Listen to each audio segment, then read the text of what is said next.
అందరికీ నమస్కారం అండి. ఆరోగ్యమే మహాభాగ్యం అని పెద్దలు ఎందుకంటారో మనకి ఒక వయసు వచ్చాక తెలుస్తుందండి. ఎందుకంటే తప్పనిసరిగా ఈ రోజుల్లో ముఖ్యంగా 50 సంవత్సరాల వయసు దాటిన వాళ్ళు మాత్రం తప్పకుండా తమ ఆరోగ్యం పట్ల తాము శ్రద్ధ వహించవలసిందే. ఇది తప్పనిసరి రూల్ అండి. ఎందుకంటే పిల్లల మీద ఆధారపడతాకి వాళ్ళ లైఫ్లే హర్రీబర్రీగా గజిబిజి గందరగోళంగా ఉంటున్నాయి. వాళ్ళకే క్షణం తీరికున్నట్లా. ఇంకా మనల్ని కొంచెం మనం ఓపిక ఉండంగా కొన్నాళ్ళ పాటు మనం ఆరోగ్యంగా అనుకోండి, వృద్ధాప్యం వచ్చినాక ఎలాగూ తప్పదనమాట. అందుకని మనం కూడా మన ఆరోగ్యం పట్ల కొంచెం జాగ్రత్తలు అనేవి తప్పనిసరిగా ప్రతి ఒక్కరూ తీసుకోవాల్సిందేనండి. ఎందుకంటే మన కోసం మనం చేసుకోం, పిల్లల కోసం అయితే ఎంతైనా చేస్తాం. మన కోసం మనం కూడా తప్పకుండా జాగ్రత్త తీసుకోవాలి. ఈరోజు నేను డైట్లో మీల్ మేకర్ కర్రీతో పాటుగా బీరకాయ కూడా అందులో వేసేస్తున్నానండి. బీరకాయ ముక్కలు వేసేసి టమాటా వేసి చేస్తున్నాను మీల్ మేకర్ కర్రీ. ఫస్ట్గా ముందు మీల్ మేకర్స్ అన్నీ కూడా వేడి నీళ్ళలో వేసి పిండుకుని పక్కన పెట్టుకున్నానండి. పెట్టుకుని మళ్ళీ అవి కొంచెం వెగుటు వాసన వస్తాయంటండి. నేను మీల్ మేకర్ కూడా ఇదే ఫస్ట్ టైం చేయడం అనమాట. అయితే అది కొంచెం నూనెలో వేపుకుని, నూనె కూడా ఎటువంటిదండి, మనం గానగ దగ్గర మనం పట్టించుకున్న నూనె వాడండి తప్పనిసరిగా. చాలా బాగుంటుందండి, ఎక్కువ కూడా పట్టదు, తక్కువ పడుతుంది అనమాట. బాగుంటాయి, కూరలు కూడా చాలా బాగుంటాయండి. తప్పనిసరిగా అవే వాడండి.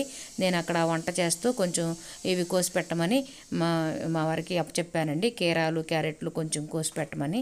ఎందుకంటే 9:30 అయిపోతుంది, 10 గంటలకల్లా డైట్ తీసుకోవాలి కదా, ఇవన్నీ ప్రిపేర్ చేసుకోవాలి, అన్నీ కలిపి ఒక ప్లేట్లో పెట్టుకోవాలి. కొంచెం కోసి పెట్టమంటే ఆయన కోసి పెడుతున్నారనమాట.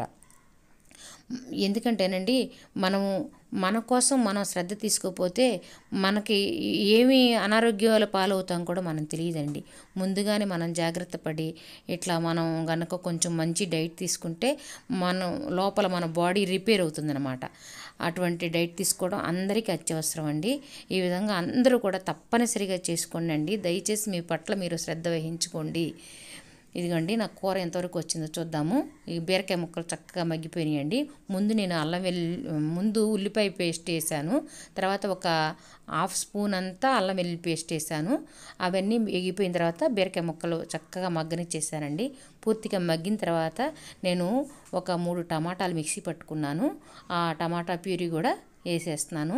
ఇది కూడా మనకి బాగా చక్కగా ఆ పచ్చి వాసన పోయేంత వరకు, మన కూర స్మెల్ వచ్చే వరకు కూడా మనం జాగ్రత్తగా అడుగంటకుండా వేపుకుంటూ ఉండాలి. చక్కగా సరిపడా మనకు ఉప్పు కారాలు ఎప్పుడు మనం వాడే కంటే కొంచెం తగ్గించుకోవాలండి. ఉప్పు కారాలు కొంచెం తగ్గించుకోవాలి. ఆ తర్వాత లాస్ట్లో నేను మీల్ మేకర్స్ వేసేసి వాటికి కూడా చక్కగా ఉప్పు కారం అవన్నీ పట్టాక కాసేపు అట్లా మగ్గనిచ్చి, ఆ తర్వాత ఒక పావుసేరు నీళ్లు పోసేసి బాగా ఉడకనిచ్చానండి. ఉడకనిచ్చాక మొత్తం ఉప్పు కారం అన్నీ కూడా పట్టాలి. లాస్ట్లో నేను కొత్తిమీర వేసేస్తున్నాను. లాస్ట్కి కూర ఇలా ఉందండి. కూర అయితే బాగానే ఉంది. నా మీల్ ప్లేట్ ఇదిగండి. సర్వే జన సుఖినో భవంతి. అందరూ ఆరోగ్యంగా ఉండాలి.